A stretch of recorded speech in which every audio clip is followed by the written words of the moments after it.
and get the scoop on tomorrow's career fairs. And I'll fill you in on Iowa State's busy weekend in sports. Warm weather will continue through Wednesday, but a cool down ahead. I'll have more in my Iowa forecast. And I'll give you the numbers on today's market. You're watching Newswatch 18. This is Newswatch 18.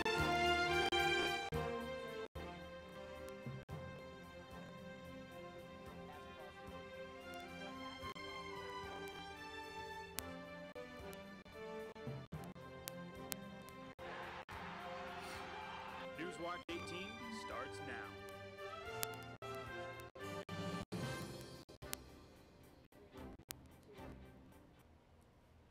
Good evening and welcome to the February 4th edition of Newswatch 18. I'm Samantha Dubois. And I'm Rachel Demmer. Thanks for joining us. The College of Business at Iowa State is excited to announce the addition of a new major, Business Analytics. Approved earlier this week, the Department of Supply Chain and Information Systems decided to add this major based on the high demand from graduates.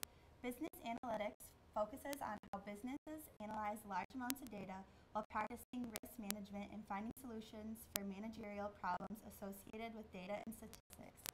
Undergraduates can expect this as an optional focus for both marketing and management information systems majors, although the program will also be offered at the graduate level as a master's in business analytics. Looking for an internship or a full-time job? Be sure to check out Hilton Coliseum and the Schumann Building for Spring 2015 career fairs. The Business, Industry, and Technology Career Fair will be taking place tomorrow from noon to 6 at Hilton Coliseum. The People-to-People Career Fair will also be held tomorrow afternoon, taking place from 1 to 5 in the Schumann Building. Over 250 companies will be present for the two career fairs. Members of Phi Beta Phi are smiling today after awarding Raising Readers of Story County with a special impact grant worth $10,000. Raising Readers helps low-income families in the area develop early literacy, communication, and learning skills. With an emphasis on children from birth to 8 years old, the organization has made it their mission to provide families with valuable information and support. Previously, Phi Beta Phi has donated books, and now the large sum of money will be going to a program called Thrive to 5, which will focus on helping infant children 5 years old prepare for school while learning the importance of reading. Mary Harkin, an executive director of Raising Readers, told the Iowa State Daily that the grant would advance the Thrive to 5 program with the hope of reaching even more families in poverty and bringing forth more tools to advance parent or caregiver and child learning processes. This semester breaks another record in Iowa State University student enrollment. Enrollment for the spring 2015 semester is 32,794 students, almost 1,500 more than the spring of 2014. Official numbers were tabulated on January 27th. The College of Engineering saw the biggest increase in new students, sending the university's largest college to over 8,000 students. Young and old were given a glimpse of spring this past weekend at Raymond Gardens.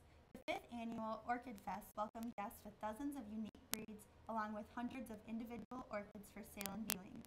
Noting that it had been over 10 years since Raymond Gardens hosted their last orchid display, education specialist Sarah Merritt called it the Orchid Extravaganza, according to the Iowa State Daily.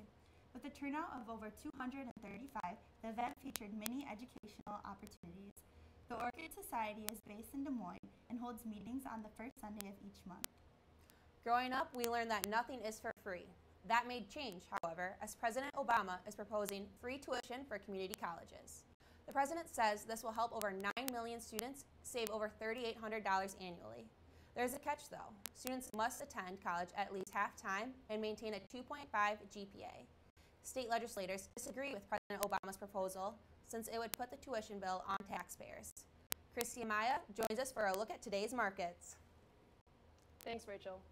The grain markets continued from their upward trend from last week as corn, soybean, and wheat futures saw higher prices. March corn closed 5.5 cents higher today at $3.91 1/4.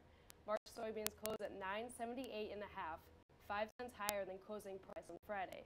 March wheat went up 2 3/4, closing at $5.29 3/4. Cattle also saw an increase in prices today as both live and feeder prices went up.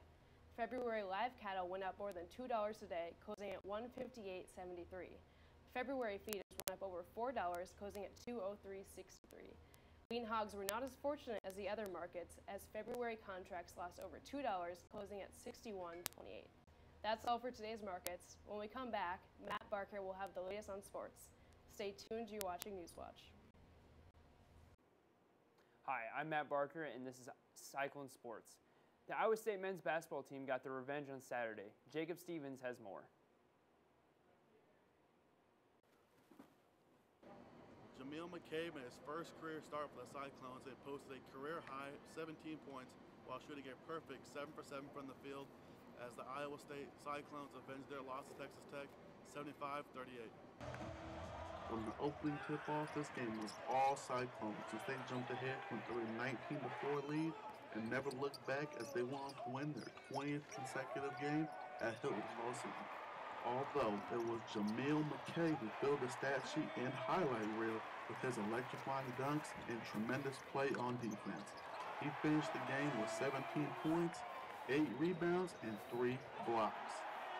The defensive game today, I feel like today is the best defense we played all year. And this should be a transfer skills to bounce because I always pretty sure the girls sit in my way and then I always have their back. So and then I just contest the shot a little bit hard.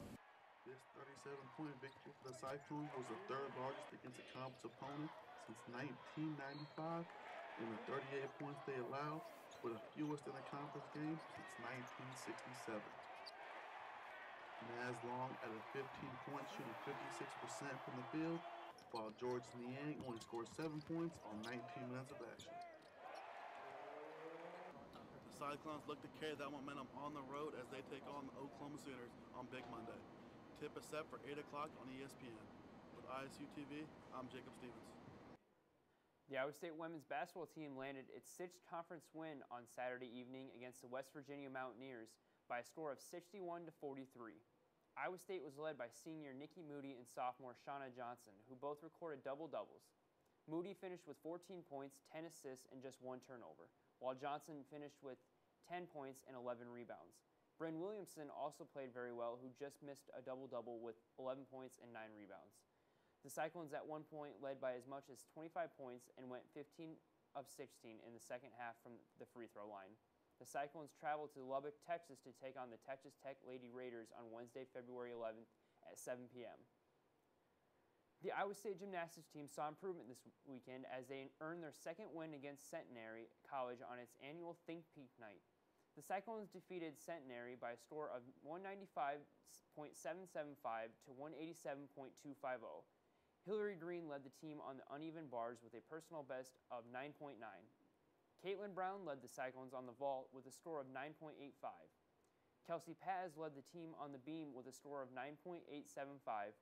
And Haley Young had a very successful day, finishing first on the floor with a score of 9.85 and winning the all-around competition with a tied personal best of 39.325.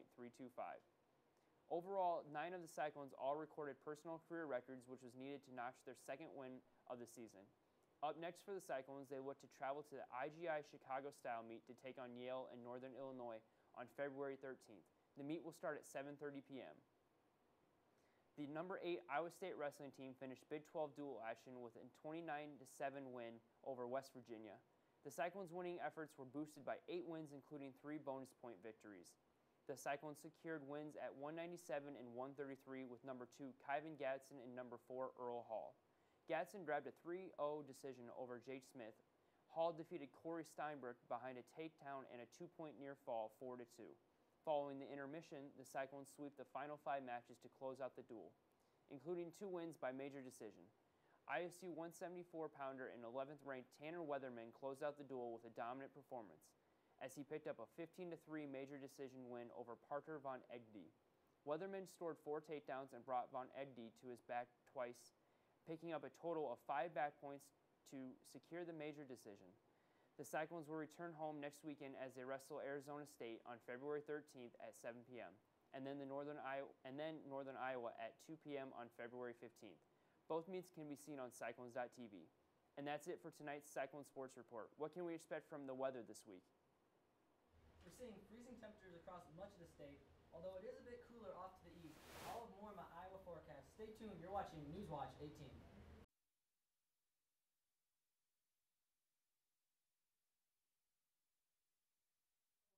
Through that the winds will be picking up out of the south, gusting anywhere from 21 to 24 miles an hour. And then we got a cool down ahead as we head towards the later part of this week. Currently out there in Ames, it's 29 degrees. A bit cooler up north where it is 21 up in Mason City. But down in Des Moines, we have 31. And even out to the west part of Iowa, we have 32 over in Council Bluffs. The winds are out of the east anywhere from 3 to 13 miles an hour. So it'll be starting to pick up as we head to the night and again into tomorrow morning. Futurecast shows those clouds that kind of came in tonight and are going to stick around over the night. There's a chance for some snow flurries up on northern portions of Iowa, but those will move out as we head into Tuesday night. And then again Wednesday into Wednesday evening, we're going to see mostly overcast skies as the clouds start to thicken. Tonight though, only 27, mostly cloudy. Winds are out of the southeast from 5 to 10 miles an hour, so not too bad. But tomorrow we get up to 32 degrees, breezy though, with a south wind from 10 to 15, but with gusts up to 21 miles an hour. So it will be a bit breezier out there than what we are accustomed to through this past couple of days. Wednesday, much of the same. We get back up to 32, but Wednesday night it starts to cool down. We reach 0 that night, and we only rebound up to 13 on Thursday. So it's going to be a bit chilly on Thursday. Got to be remember to bundle up that day. But then it rebounds about to average this time of year to 29 degrees on Friday, 29 again on Saturday, and we head into the weekend and into next week. We start to see a warm up. Where next Monday we have 35 degrees. Back to you guys. The Staples Center in Los Angeles hosted one of music's biggest nights last night. The 2015 Grammy Awards brought many award nominees to town, but one artist dominated the night. Sam Smith took home 4 Grammys last night, including Best Record, Song of the Year, and Best New Artist. Singer-songwriter Beck was the surprise of the evening, as the artist claimed Album of the Year for his album, Morning Phase. Other well-known artists that took home awards included Pharrell Williams and Beyonce. That's all for tonight's edition of Newswatch. Join us on Wednesday for more news, weather, and sports.